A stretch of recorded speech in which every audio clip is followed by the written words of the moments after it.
All right. You know me, I like a good sermon series, but we're taking a break from a sermon series for a while because we're about to get into another one starting in June. So this is one of my favorite standalone, or shall we say sit-alone sermons, called The Chair, or Salvation by Faith. And today we're going to be in Ephesians chapter 2, verses 8 through 9, and also one of my favorite scriptures, Titus 3:5. All right, how many of you would consider yourself a person of faith? By show of hands, I'm a pretty faithful person, okay? You are more faithful than you realize, because every time you step in an airplane, that is a great display of faith. Not only are you trusting that the aerodynamics of the airplane is going to work and that some big still bird in the sky is going to carry you safely to your destination, how many of you usually know your pilot when you get on that plane? None of us do. And sometimes I've seen pilots that look really young, and I know I'm young, but sometimes I see pilots and I'm like, how old are you? Are you allowed to fly this plane? Do you have another captain in there? It's very scary when you get on an airplane to think, I'm trusting my life to this woman or this man that is flying me through a tin box in the sky. But we don't usually know who our pilot is. And this is a big one, because any of you that have taken a bus to the airport, you park your car, it's usually the craziest bus driver in the world.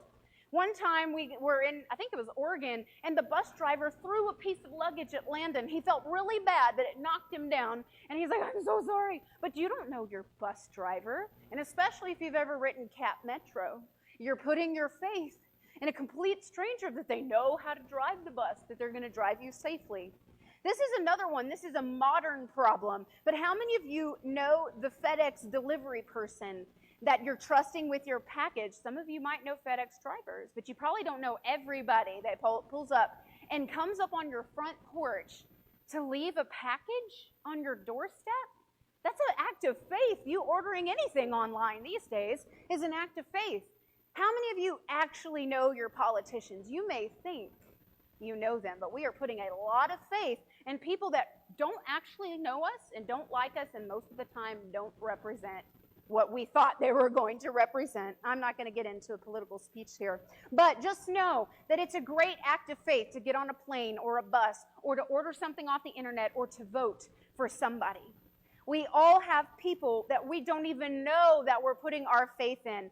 So how can we explain faith to people who don't believe in Jesus? And so this is something that I want you to put in your back pocket. I want you to put what you learn in this sermon in your back pocket when you meet somebody who's like, oh, I don't believe in anything. I am an atheist. I am agnostic. I don't believe in anything. You believe in something. Even if it's just your pilot, you believe in something. And so I want you to just put this in your back pocket and hang on to it, because the day will come that somebody's going to ask you about Jesus, and you're going to need a very simple, practical, everyday analogy to help you out.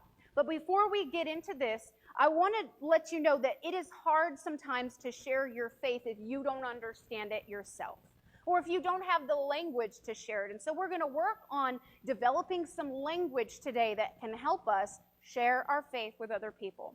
Right now in homeschool, we're reading a book that I read growing up called Brushko. Have you ever heard of that missionary before, Bruce Olson? He was a Lutheran missionary, but he actually how do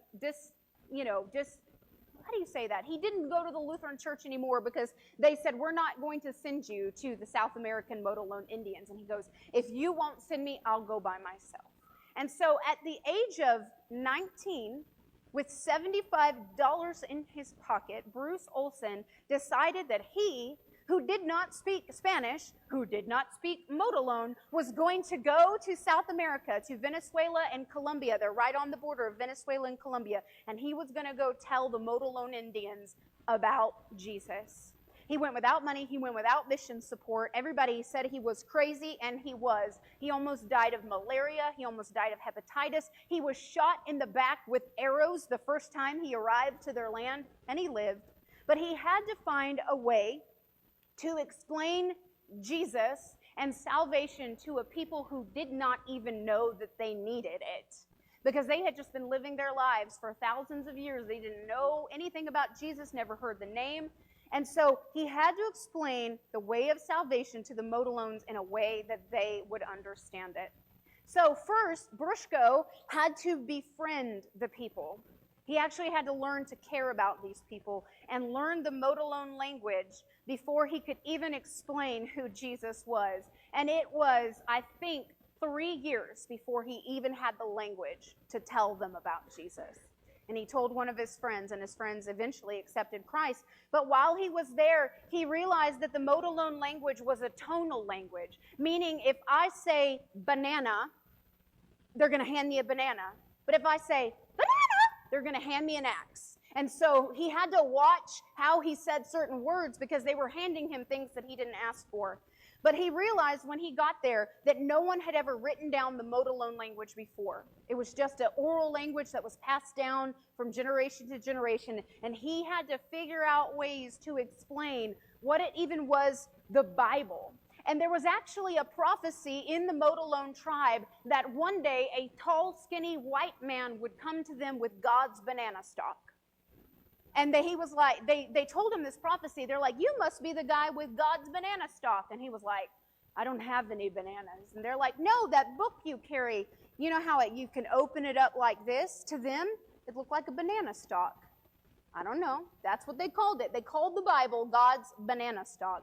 And so they would ask Bruce, read to us from God's banana stalk. And he would have to painstakingly translate from English to the Motilone language so that he could begin to even talk about why they even needed to know what was inside of God's banana stalk. And he had to teach them what salvation meant. And in the Motilone tribe, the best way that they could figure out how to explain what salvation was to say, I'm going to start walking on God's trail. I'm going to walk God's path. That's the way of salvation. I'm going to walk on God's trail. And he was trying to explain to them what the word faith meant because they didn't have a concept for that in their language. And they all lived in a big communal house. Imagine all of us, 80 people, all living in one big house with hammocks hanging from the ceiling. And that's how they lived. They all lived in one big communal house, and they all hung their hammocks on the rafters of the ceiling. And he explained to them that faith is like resting in God's hammock. You get up and you rest in God's hammock, and he just holds you. And they were like, that makes sense. We believe in God. We're going to start walking on his path. And his best friend, Bobby Shora, they called him Bobby. He began, and then he told other people, and before you knew it, the Motilone Indians were all walking on God's path. And that's just one example of how hard it is to explain salvation by faith to people that have no concept of it. But that's an interesting concept because he didn't speak the language. But it's also hard to share your faith, even if you share a common language. And John Wesley understood this. John Wesley was a preacher to the British Isles. He had to explain the way of salvation to the British in a way that they would understand it. And what he was saying to them in all of his sermons is that salvation is by grace and faith alone, and it's not by works. And justification, or being made right with God, is by Jesus alone, not by works. And believe it or not, they didn't like that. When he would get up and preach, the very first sermon he preached was the sermon, Salvation by Faith. And he got up at Oxford University, and they said, do not ever do that again. We don't like that sermon. We don't like what you have to say. Don't do that. And so he would go to these churches, and he would preach salvation by faith, justification by faith, and they would be like, do not come back to our church. And before he knew it, he was basically banned from preaching in all Anglican churches because the message he was preaching didn't make sense to the British ears, who were told that they had to work their way into heaven and they had to trust in the church to get to heaven. So he preached to lifelong church people that they were not trusting in God for their salvation, but they were actually trusting in themselves or in the church for salvation. And so once he was kicked out of all the respectable places to preach, he preached on his father's tombstone. He preached in a field and was chased by a bull.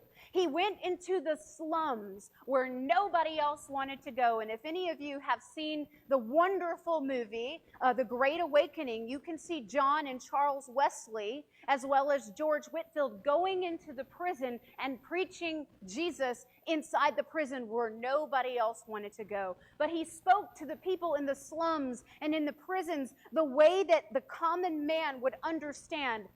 I can have a relationship with Jesus even if I'm out of step with the Anglican Church. I can have a relationship with Jesus, and he would explain it to them. He wrote the sermon, Salvation by Faith, and it was his most famous sermon, his most preached sermon. And he wrote it in 1738, just a couple of months after his heart was strangely warmed. And he wrote this, and I know that this is a bit in, not Old English, but it doesn't read as well to our American ears. But I think you will understand what he's trying to say when he preached his sermon. John Wesley said, faith is a full reliance on the blood of Christ, a trust in the merits of his life, death, and resurrection, a recumbency or a resting upon him as our atonement and our life, as given for us and living in us, and in consequence hereof, a closing with him and a cleaving to him as our wisdom, righteousness, sanctification, and redemption, or in one word, John Wesley said, our salvation. Jesus is the source of our salvation. And his text, when he would preach this famous sermon, was Ephesians verses 2, 8, and 9. For it is by grace you have been saved through faith, and this is not of yourselves. It is a gift from God, not by works, so that no one can boast. John Wesley preached grace, faith, and salvation.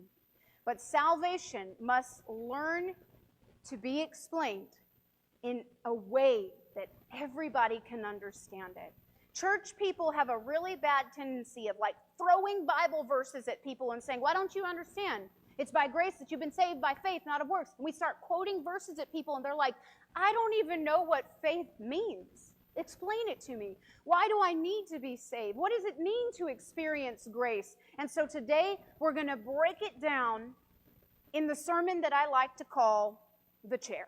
This is the way that you can explain salvation in a way that even a child can understand what it means. All right. Every one of you have seen a chair before, right? This is not a surprising piece of furniture to anybody in this room. Has everybody sat in a chair before? Yes, good. All right.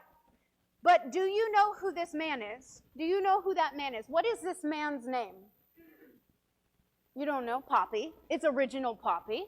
But his name is Grover Cleveland Brown. This was my dad's grandfather, and they called him Original Poppy because now he is Poppy. And so Original Poppy was a carpenter, and he built this chair. He worked in Itasca, Texas, and he owned both the mortuary and the furniture store in town. He would build you a casket, and he would put you in it. And that was his job. And he was really good at it, and we have a lot of furniture that Original Poppy made, but nobody except for my family really knows who this is. We all know about chairs, but we don't necessarily understand who the maker of the chair is. And so it's important to know what the chair is and what it does, and then who made it. So you need to know something about this chair. I did not make this chair. I could never make this chair. I can barely make IKEA furniture. Chairs are hard to make because if you don't do it right, you're going to collapse. It's going to fall. And we have learned that over the years by buying cheap furniture from IKEA. It can only last so long before somebody crashes to the ground, especially if I'm the one that makes it. I did not make this chair. A master carpenter made this chair. Grover Cleveland Brown made this chair in the 1920s. And he made this chair out of the goodness and the grace of his heart because he knew that people needed chairs. People need chairs in their homes. You need a chair in your house. And so by grace, Grover Cleveland Brown made this chair. I did not pay for this chair. This style of chair is what we call an arts and crafts chair. and it is very expensive.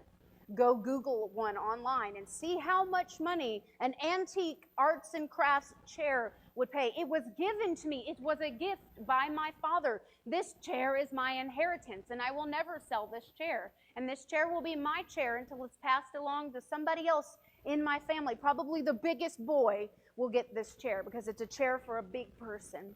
But I did not make this chair. I did not pay for this chair. I didn't pay for the materials of this chair. It was given to me. It was all grace that I got this chair.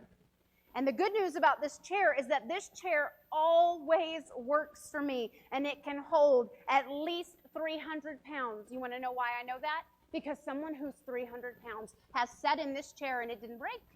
This chair did not break. It is strong. It has never had to be repaired other than the cushion is new. We did have to repair the cushion, but the woodwork itself has never had to be repaired. It's strong. It works, and it can hold me, and I can rest in this chair. I trust in this chair, not just a little bit, not like, oh, let me see. Have you ever sat in a chair before and thought, I don't know if that thing can hold me? And then you're kind of like,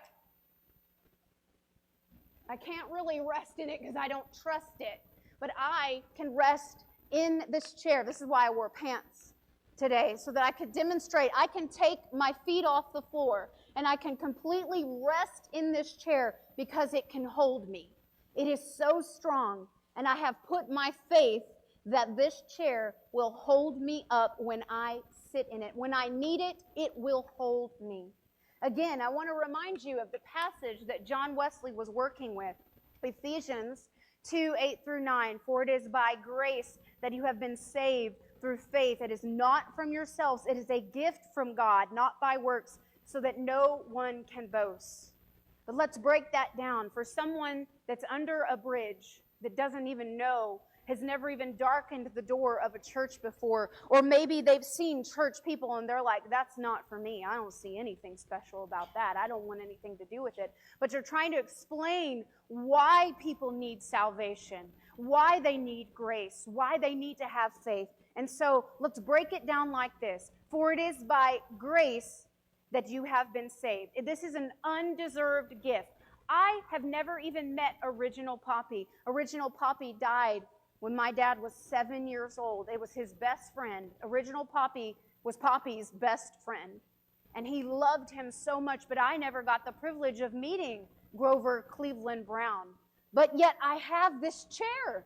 It was given to me. I didn't deserve this chair, but it was given to me. When you talk of salvation, you can explain that you need this chair, but you can't afford it and you can't make it yourself. It is by grace, an undeserved gift, that you have been saved, that you have been rescued, that you are being held, that God is holding on to you, that He is carrying your full weight. The full weight of your eternity is being held by God through Jesus Christ. Through faith, we must believe this. We must believe, even if we don't fully understand. I don't know how He made this chair. I didn't watch Him make it. And if I tried to replicate it, I could never. But I don't understand it, but I still believe that it can hold me up. This is not from me. It's a gift, not by works, so that no one can boast. Salvation is like being given a perfectly crafted, strong chair that is able to hold you up even if you don't know how it was made. All you know is that you couldn't make this chair and you didn't make this chair. It is a gift from our Heavenly Father through His perfect Son. You can't make a chair this perfect, and you can't afford a chair this perfect. All credit goes to the master builder, and you can rest in this chair. The good news of salvation that everybody in the city of Austin and Cedar Park and Round Rock and Pflugerville and Liberty Hill and Leander, the good news for all people is that you can put your weight of your eternal salvation on the perfect strength of Jesus Christ. There never lived a stronger man than Jesus, who held out His arms on the cross, His arms stretched out wide in love, that was able to hold the weight of every sin and every sinner in the world. in the balance. And he holds us up. And now we get to rest in his salvation. My favorite verse from the New Testament, Titus 3:5, not by works of righteousness that we have done, but according to his mercy, he has saved us by the washing of regeneration and renewing of the Holy Spirit. I didn't save myself. I could never save myself. I needed this chair, but I didn't know who to get it from until somebody told me, you can get it from Jesus. Salvation, very simply, if you only remember a little bit today, other than the illustration of the chair, remember this. Take a picture of this. Write this down. If you're looking for a simple way to explain salvation to people without throwing a bunch of Bible verses at them and hoping that it sticks, simply put, something that even a child could understand, salvation is a gift you need. You need this gift. It was made by God, paid for by Jesus, and you can fully rest on it. A simple way. Think of what Bruce Olson said. You can rest in God's hammock. You can just string your hammock up on God's rafter and you can just rest and he will hold you. You don't need to worry. He'll hold you. John Wesley said there is a recumbency, there is a rest when we trust in Jesus for salvation. We can rest in the Savior. So the challenge for us today is that we need to trust in Jesus for our complete salvation. Dare I say it, that there might even be someone in the room who's like, I love this chair. It's a nice looking chair, but I'm only going to put just a little bit of my weight on here and hope that it holds me up. I'm going to hold up the rest of me. I'm going to try to do enough good works. I'm going to try to make my life fit in the balance. I'm going to balance my own salvation. Some of us might not be fully resting yet in the chair of salvation. It is time for you to realize that there is nothing you could do to save yourself. You needed Jesus.